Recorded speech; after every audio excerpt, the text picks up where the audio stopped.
H D. ಕೋಟೆ ತಾಲೂಕಿನ ಪೆಂಜಹಳ್ಳಿ ಹಾಡಿಯ ಪ್ರಸನ್ನ ಕಾಯಿಲೆಯಿಂದ ಬಳಲುತ್ತಿದ್ದು ಚಿಕಿತ್ಸೆಗಾಗಿ ಎಚ್.ಡಿ. ಕೋಟೆ ಆಸ್ಪತ್ರೆಗೆ ದಾಖಲಾಗಿದ್ದರು. ಅಲ್ಲಿ ಈತನನ್ನು ಪರೀಕ್ಷಿಸಿದ ವೈದ್ಯರು ರೋಗಿಯ ಆರೋಗ್ಯ ಸುಧಾರಿಸಲು ಹೆಚ್ಚಿನ ಚಿಕಿತ್ಸೆಯ ಅಗತ್ಯವಿದೆ ಎಂದು ತಿಳಿಸಿದರು. ಇನ್ನು ಹೆಚ್ಚಿನ ಚಿಕಿತ್ಸೆಗಾಗಿ ಮೈಸೂರಿಗೆ ತೆರಳಲು ಸಾಧ್ಯವಿಲ್ಲ ಎಂದು ಕೈಕಟ್ಟಿ ಕುಳಿತಿದ್ದರು. ಈ ಸಂದರ್ಭದಲ್ಲಿ ಹಾಡಿ ಜನರಿಗೆ ದೇವರ ರೂಪದಲ್ಲಿ ಬಂದ ಜಯಪ್ರಕಾಶ್ ಚಿಕ್ಕಣ್ಣ, ನೀವು ತಲೆ ಕೆಡಿಸಿಕೊಳ್ಳಬೇಡಿ, ನಿಮ್ಮ ಮಗನಿಗೆ ಚಿಕಿತ್ಸೆಗೆ ನಾನು ಎಲ್ಲ ರೀತಿಯ ಸಹಾಯ ಮಾಡುತ್ತೇನೆ ಎಂದು ಅವರಿಗೆ ಧೈರ್ಯ ಹೇಳಿ ಮೈಸೂರಿಗೆ ತೆರಳಲು ಸಹಾಯ ಮಾಡಿದ್ರು. ಯಾವುದೇ ಅಧಿಕಾರವಿಲ್ಲದೆ ಜನಸೇವೆ ಮಾಡುತ್ತಿರುವ ಈ ಜನನಾಯಕನಿಗೆ ಅಧಿಕಾರದ ಚುಕ್ಕಾಣಿ ಸಿಕ್ಕಿದ್ರೆ ಬಡವರಿಗೆ ಆಶ್ರಯದಾತನಾಗುತ್ತಾನೆಂದು ರೋಗಿಯ ಸಂಬಂಧಿಕರು ಮತ್ತು ಆಸ್ಪತ್ರೆಯಲ್ಲಿ ನೆರೆದಿದ್ದ ಜನರು ಮಾತನಾಡಿಕೊಳ್ಳುತ್ತಿದ್ದರು. ವರದಿ ಮಾಲಾರ ಮಹಾದೇವ್.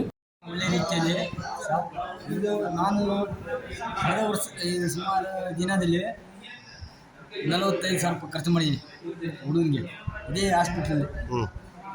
ಆಮೇಲೆ ಮೈಸೂರಿಗೆ ಹಾಕಿದ್ರು 80,000 ಖರ್ಚು. ನಾನು ಬಂದಿರೋದು ಇವತ್ತು. ಈಗ ನೀವು ಮೈಸೂರಿಗೆ ಹೋಗಿ ಯಾರು ಸಹಾಯ ಮಾಡಿದ್ರು? ಈಗ ನಮ್ಮ ಇದೆ ಯಾರು? ಜೈಪುರ ಚಿಕ್ಕಣ್ಣ. ಜಯಪ್ರಕಾಶ್ ಚಿಕ್ಕಣ್ಣವ್ರ?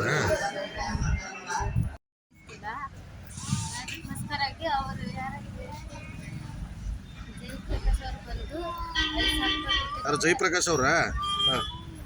ಒಂದು 5,000 ರೂಪಾಯಿ ಕೊಟ್ಟಿದ್ದಾರೆ. ಈಗ ಆಂಬುಲೆನ್ಸ್ಗೆ ದುಡ್ಡು ಇತ್ತಿಲ್ಲ, ಅದು ಇವಾಗ ಕಳಿಸ್ತಾ ಇದ್ದೀವಿ. ಏನು ಹುಷಾರಿಲ್ಲ ನಿಮ್ಮ ಮಗನಿಗೆ? ಏನು ಸರ್, ಶುಗರ್ ಅದನ್ನೇ ಸ್ವಲ್ಪ ಜಾಸ್ತಿ ಆಗ್ತದೆ, ಇವಾಗ ಕಳಿಸ್ತೀನಿ